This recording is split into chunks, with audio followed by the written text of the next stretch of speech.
자, 문법 어떻습니까? 문법도 크게 어려운 건 없었는데, 자, 우리가 문법은 제가 누누이 말씀드리지만 내용을 암기하려고 하거나 또는 암기된 내용으로 뭔가 풀려고 하면은 어렵습니다. 그래서 주어진 조건들을 잘 보고 문법의 가장 기본적인 개념 원리, 형성 원리를 이해한 다음에 그것을 응용하는 능력을 키워야 되는 거예요. 결국 여러분이 봤던 사례가 그대로 나올 거라는 생각은 버리십시오. 결국은 문법이라기보다는 가장 기본적인 문법 개념으로 응용할 수 있는 힘, 논리를 묻고 있다는 거 보시고요. 요 문법 문제에서는 하나 완전히 수능스럽지 않은 게 나와버렸어요. 그러니까 여기 의문론에서 발음을 주지 않았어요. 그러면 수능에서 벗어난 거기 때문에 혹시 그거 틀린 친구들은 그냥 관심을 꺼도 됩니다. 그래서 6월, 9월 모의고사가 수능하고는 분명히 질적인 차이가 있다는 거 알아두시고요. 자, 그거를 통해서 여러분들이 제대로 공부하는 게 더 중요한 것이지 내가 맞았다 틀렸다가 중요한 건 아닙니다. 자, 문법 보도록 하겠습니다. 이렇게 주어진 것들은 잘 읽으면 되는 겁니다. 잘 읽으면 되는 거지 이것이 어렵거나 뭐 힘든 게 아니에요. 그러면 A 부분 한번 볼게요. 나의 살던 고향은 내가 살던 고향 같은 의미로 나의 관형격 조사 의가 결합하여 살던의 의미상 주어를 나타내는 특이한 구조이다. 이처럼 관형격 조사 의가 주격 조사처럼 해석되는 경우가 종종 국어에서도 확인된다. 지금은 핵심이 뭡니까? 관형격 조사의인데 이름은 관형격 조사인데 얘가 주격 조사처럼입니다. 주어 역할을 하는 것처럼 보인다는 거죠. 이름은 관형격 조사예요. 이게 논리예요. 구분하세요. 근데 얘가 주격 조사처럼이에요. 주격 조사가 아니라는 거예요. 왜? 주어의 기능을 하기 때문에. 의미상. 그럼 주격 조사 아니에요? 아니라는 거예요. 여기서는. 모양은 관형격 조사라는 거예요.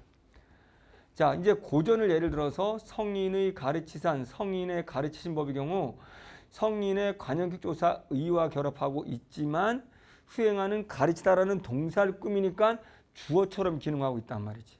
그런데 이러한 의는 중세국어 관형격 조사 결합 원칙의 예에 해당한다. 왜 예냐? 중세국어 관형격 조사는 평칭의 유정 이런 거 평서문의 유정 살아있는 감정을 갖고 있는 체언 뒤에는 모음조화에 따라서 양성 모음이 오면 앞에가 양성 모음이 오면 이 정도는 알아둬야 되는 거죠. 음성 모음 여기 아래아가 양성 모음이기 때문에 이 정도는 알아둬야 됩니다. 그리고 앞이 음성으로 끝나면 의가 온단 말이죠. 이거고 무정 체언 또는 감정이 없는 거, 돌 같은 거. 무정 체언 또는 존칭, 윗사람. 그러니까 당연히 유정이겠죠. 감정이 있는 사람이니까.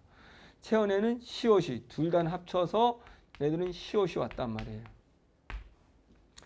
시옷이 결합하는 원칙이 있었는데 시옷이 쓰일 자리에 지금 여기 쓰일 자리에 얘가 와버렸다. 얘가 와버렸다. 이렇게 되는 거죠.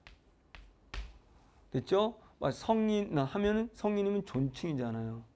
존칭의 유정의 자리에 이게 와야 되는데 성인의 하고 얘가 버렸다는 거죠. 이렇게. 그러면 A로 바로 가세요. 문제 풀러. 이렇게 바로바로.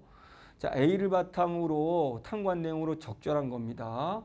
그러면 신령이 존칭의 유정 명사이므로 수풀의 시옷이 결합한 것이겠군. 상관이 없어요. 지금의 문정어는 신령 자체가 존칭이 여기에 갖다 붙는 거지 수풀의 시옷이 결합하는 거 아무 상관이 없는 거죠. 수풀은 무정이죠.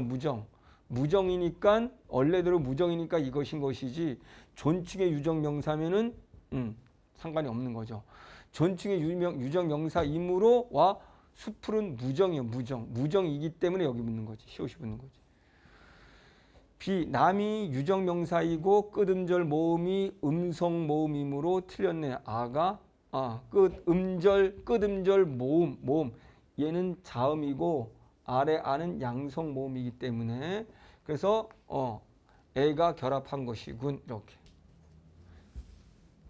세 개의 시옷이 보샤의 의미상 주어이고 시옷은 예적 결합이겠군 이라고 되어 있어. 시옷이 예적 결합일 경우는 보는 것처럼 유정체언 여기에 의 자리에 이게 와야 되는 것이죠. 근데 색이라는 것 자체가 유정체언도 아니잖아요. 그렇기 때문에 시옷은 예외적 결합이라고 할 수가 없는 거죠. 이게 와야 될 자리에 이가 왔을 때 예외적인 결합이 되는 거죠. D. 이 사람의 같이 있나는 의미상 주어이고 애는 예외적 결합이 된다. 애는 예외적 결합, 이 사람의 애라는 것은 사람이란 유정체언에 애가 왔습니다. 애가 온 건 그대로 온 것이지 예외적 결합이 아닌 거죠. 그럼 5번이네요. 공자 의가 기티신의 의미상 주어이고 의는 예외적 결합이다. 공자. 그럼 공자가 기티신 이런 거 고조문법 나오면 현대어 보세요. 남기신, 남기시다, 시 존칭의 대상이에요. 존칭의 대상. 남기시다. 그러면 존칭의 대상이라면 공자는 존칭의 대상이면 존칭의 유정에 시옷이 들어가야 되는 것이죠. 시옷이 들어갈 자리에 뭐가 온 거예요? 의가 들어온 것이죠. 그렇기 때문에 예외적인 것이고 지금 의미상 주어가 되는 것이죠. 공자가 남긴 거니까. 그래서 답은 5번이 되는 거죠.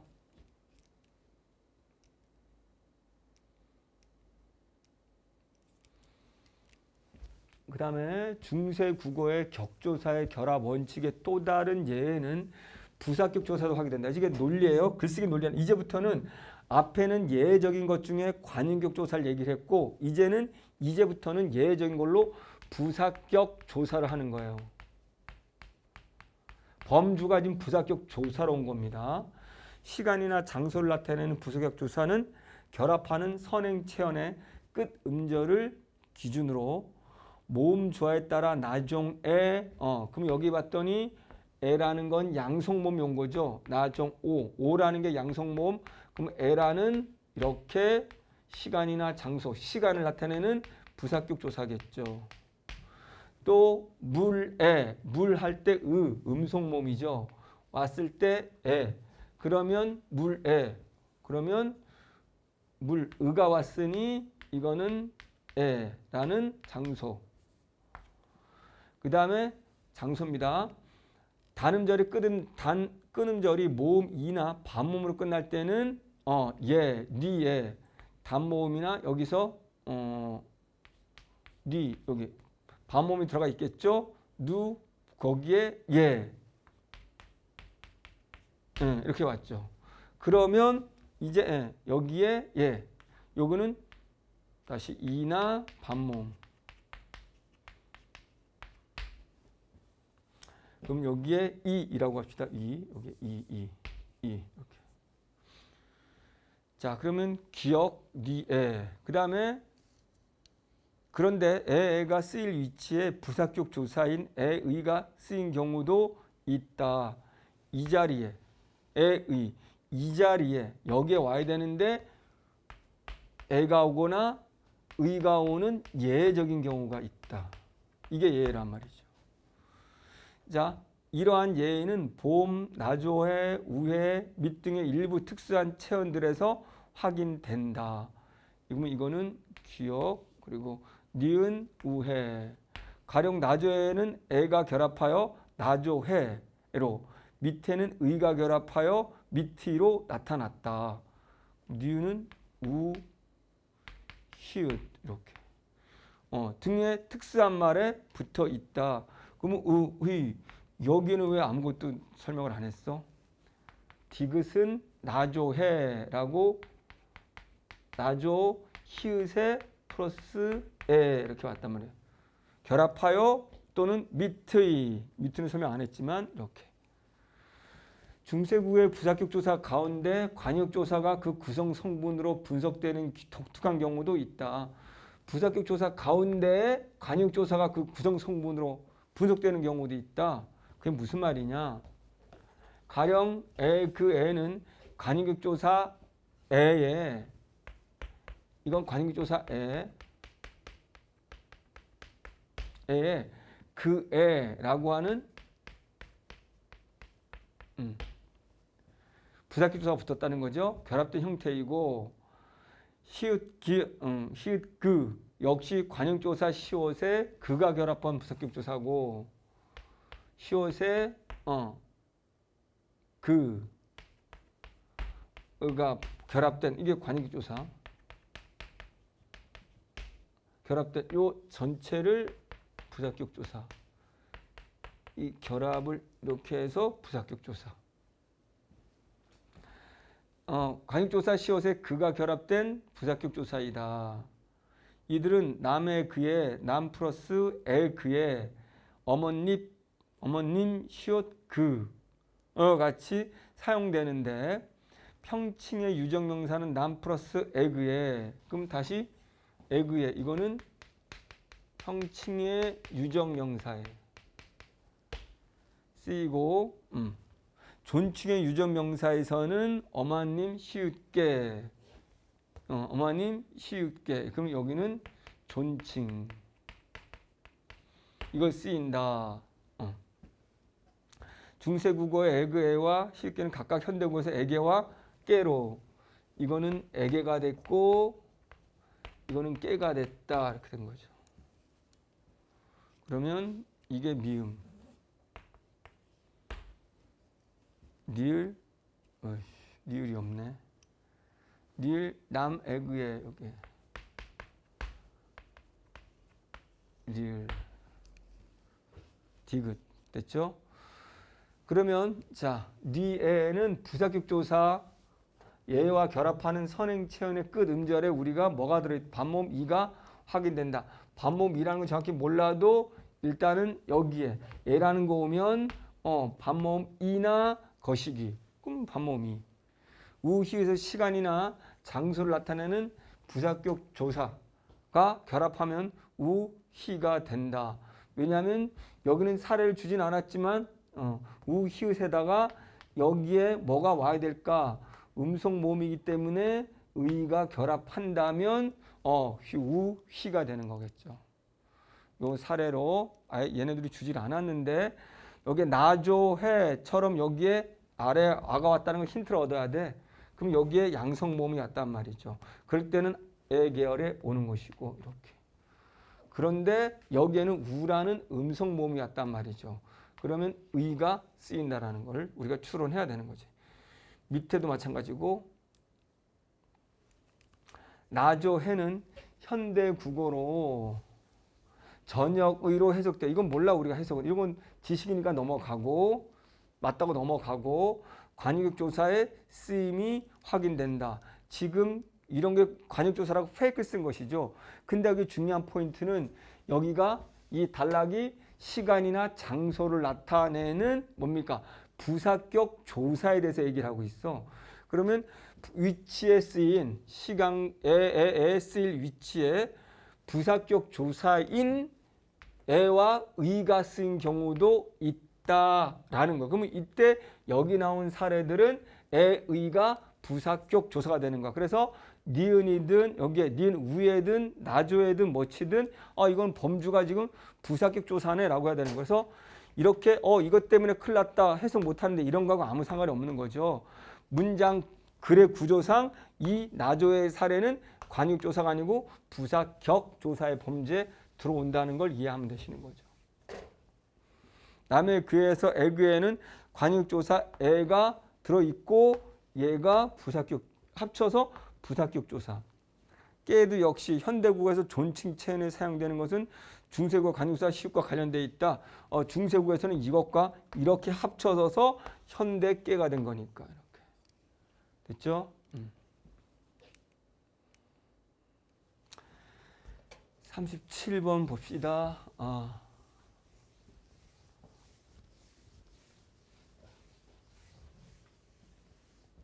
현재 시제만 쓰일 거 뭐 등등 있네요. 그러면 기억은 A, B. 현재 시제랑 서술어 자릿수가 둘이어야 되는 겁니다. 그 집 마당에는 갓나무 한 그루가 자란다라고 되어 있어요. 그러면 자란다라는 현재는 썼네요. 그런데 여기 서술어 자란다에 필요한 서술어 자릿수가 두 자리 가져야 된다거든요. 근데 자라는 건 그 감나무밖에 없어요. 감나무 한 그루밖에 없어요. 그렇기 때문에 주어밖에 없기 때문에 두 자리 서술어가 필요한 거는 아닙니다. 감나무가 자란다는데 그게 그 마당에서 자라는지 뭔지 이런 부사어는 필요가 없어요. 그래서 기억은 틀렸고요. 또 2번 또 기억이네요. 선생님께서는 여전히 학교 근처에 사시는지요? 사시는지요? 현대가 됐죠. 현재 시제로 썼고 그러면 살다가 바로 뭡니까? 서술어가 되는 거고 사는 사람이 선생님이에요. 선생님께서는 사는지요? 살다. 선생님은 사는지요? 그럼 궁금하죠? 어디서 사는지요? 그럼 학교 근처에라는 부사어를 필요로 하는 두 자리 서술어가 됐죠. 3번 니은. 니은은 A하고 C. 현재 시제랑 안긴 문장이 부사어로 기능해야 돼요. 산중에 있으면 여기는 도시보다 조용합니다. 현재는 사용됐네요. 근데 안긴 문장이 부사어 기능을 하라고 했는데 이건 안긴 문장이 될 수가 없고요. 여기는 조용합니다. 그리고 뭐 나는 산중에 있다. 여기는 산중에 있다라고 이곳은 산중에 있다기 때문에 있음으로는 이거는 있음으로 바로 종속적 연결어이기 때문에 종속적으로 이어진 문장이 되는 것이지 이거는 안긴 문장이 아닙니다. 여기가 종속적으로 이어진 문장이라고 보면 되는 것이죠. 이게 주어 서술어의 하나의 절이고 자, 이 생략된 여기가 있다가라고 하는 요 부분이 다시 종속절로 안긴 문장 이렇게 보면 됩니다. 그래서 어쨌든 3번은 결국 뭐다? 뭐가 없다? 여기는 안긴 문장은 없다라고 보면 됩니다.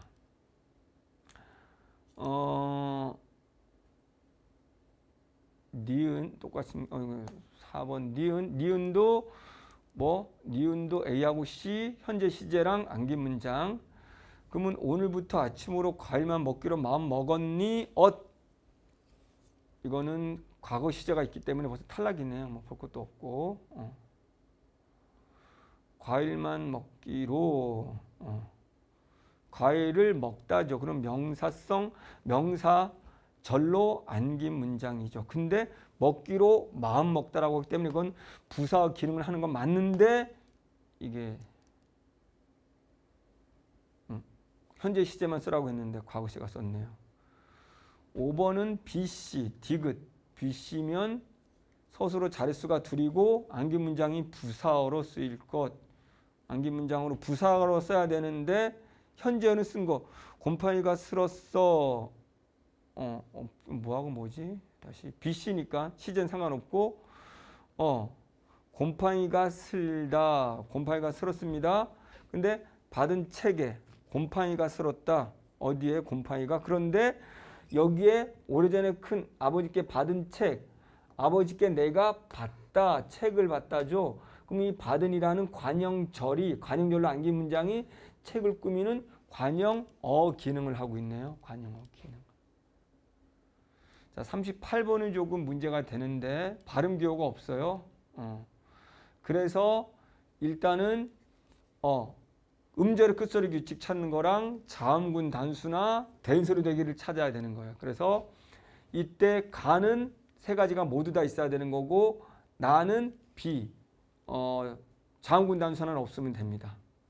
그래서 흑빛 어떻게 우리가 이거 발음조를 해줬어야지. 이런 게 수능스럽지 못하는 거죠.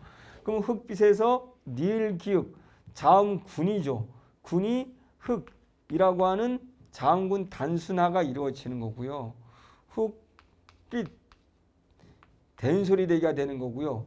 요 음절의 끝소리가 디귿으로 교체, 음절의 끝소리 규칙이 되는 거거든요. 그래서 요것은 일단 가는 됐고 나는 쑥대밭. 이것도 우리가 어떻게 알아요? 쑥대라는 된소리 대기가 되는 것이고 밭이라고 했을 때 요것이 음절의 끝소리 디귿으로 교체가 되는 거죠. 그래서 자음군 단순화는 없지만 된소리 대기까지 다 했죠. 이렇게. 적절한 것은 뭐 이런 문제는 그냥 답만 보겠습니다. B에 왔어는 C에 왔었구나와 달리 화자가 있던 장소로 이동을 나타낸다. 비읍에 왔어. 이제 아니야. 어제 나랑 저기서 만났는데 잘 왔어. 이렇게. 내가 잘 왔다라는 거고. 그렇구나. 어제 잘 왔었구나. 그러면 시옷에 왔었구나와 달리 화자가 있던 장소로 이동을 나타내고 실제로 이동을 차로 왔어 이동을 했고 얘는 저 왔었구나라고 확인하는 거고 이런 건 그냥 됐습니다. 자 이렇게 해서 우리가 문법도 모두 해결해 봤고 문법 조금 쉬운 듯 뭐 했는데 어쨌든 문법 수능날 더 깊이 나올 테니까 암기하지 마시고 주진 조건을 이해하고 분석하는 능력을 키워보시기 바랍니다. 감사합니다.